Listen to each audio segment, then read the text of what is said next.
वालेकुम बच्चों, क्या हाल हैं बच्चों।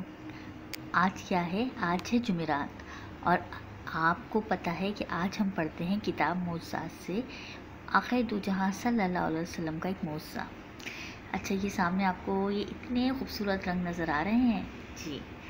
ये रंग ही इस किताब की क्या कह सकते हैं कि जब मैं ये किताब खोलती हूँ ना तो उसमें इतने खूबसूरत रंग आपको अपनी तरफ मुतवज्जा कर लेते होंगे।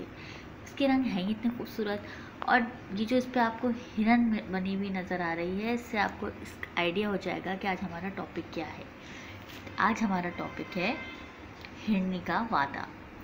पढ़ते हैं, एक बार दुरूद खिज़री पढ़ लीजिए, सल्लल्लाहु ताला अला हबीबिही मुहम्मद वसल्लम। चलिए जी, बिस्मिल्लाह करते हैं। सैयदना हुजूर अलैहिस्सलातु वस्सलाम एक वादी से गुज़र रहे थे। एक हिरनी ने या रसूल अल्लाह कहकर आप सल्लल्लाहु अलैहि वसल्लम को पुकारा। आप सल्लल्लाहु अलैहि वसल्लम ने देखा कि एक हिरनी रस्सी से बंधी हुई है और करीब ही एक शख्स सोया हुआ है। हिरनी बोली, या रसूल अल्लाह, इस शख्स ने मुझे पकड़ लिया है, लेकिन सामने पहाड़ में मेरे दो बच्चे भूखे हैं। अगर आप सल्लल्लाहु अलैहि वसल्लम मुझे कुछ देर के लिए आज़ाद कर दें तो मैं बच्चों को दूध पिलाकर वापस आ जाऊंगी। आप सल्लल्लाहु अलैहि वसल्लम ने इसकी रस्सी खोल दी। हिरनी वादे के मुताबिक वापस आ गई।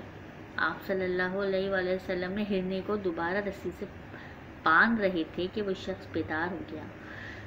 आप सल्लल्लाहु अलैहि वसल्लम को देखकर वो बहुत खुश हुआ और अर्ज़ किया, या रसूल अल्लाह सल्लल्लाहु अलैहि वसल्लम, मैं आपको तोहफे में हिरनी पेश करना चाहता हूँ। आप सल्लल्लाहु अलैहि वसल्लम ने फरमाया, इसे आज़ाद कर दो। इस शख्स ने हिरनी को आज़ाद कर दिया। आज़ादी पाकर हिरनी बहुत खुश हुई और मोहब्बत भरी मुस्कुराहट से रसूल अल्लाह सल्लल्लाहु अलैहि वसल्लम को देखा और पहाड़ के दामन में अपने बच्चों के पास चली गई। जाते हुए मुड़ मुड़ के हिरनी हुजूर को देख रही थी, जैसे सर झुकाकर शुक्रिया अदा कर रही हो। बच्चों, इसमें आपने क्या समझा? भाई सिंपल सी बात है, इसमें एक बेसिक अहम पॉइंट तो यही बताया जा रहा है कि हमें जानवरों से मोहब्बत करनी चाहिए, और आप लोग यकीनन जानवरों से मोहब्बत करते होंगे। अच्छा, दूसरे जो अहम पॉइंट जो मेरी समझ में आया वो मैं आपके साथ शेयर करती हूँ कि हिरनी ने आखिर दो जहां सल्लल्लाहु अलैहि वसल्लम को देखा और उसका जो तकलीफ़ थी उनको बयान किया।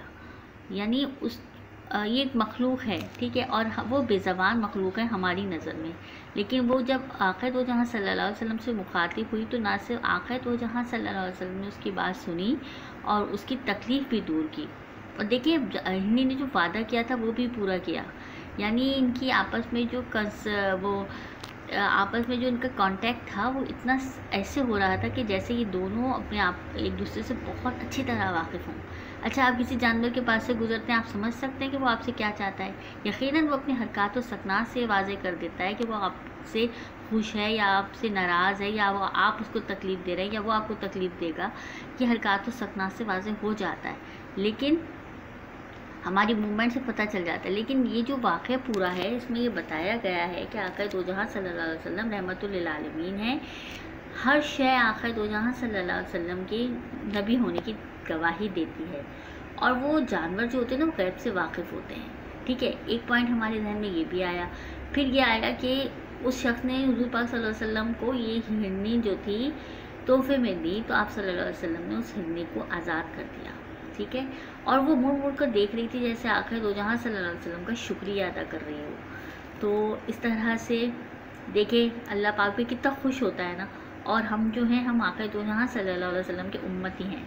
हमारे अंदर वो तमाम औसाफ होने चाहिए जो हमारे नबी में थे, और यही हमारी पहचान होनी चाहिए। हमें सिर्फ ज़बानी कलामी अपनी उम्मती होने का ऐलान नहीं करना, बल्कि अपने अमल से बताना है कि आखिर दो जहां सल्लल्लाहु अलैहि वसल्लम ने जो काम किया वही काम हमने करना है, ठीक है। हमने जानवरों से शफ़क़त और मोहब्बत से पेश आना है, और वो बेज़बान होते हैं, वो हमारी हर बात, हमारी हर एटीट्यूड को समझ रहे होते हैं। सही है, वो इसका इजहार नहीं कर पाते क्योंकि वो मज़लूम और होते हैं, ठीक है। कुछ बच्चे जानवरों अपना शौक़ पूरा करने के लिए जानवरों को तकलीफ़ देते हैं, जो बहुत गलत है।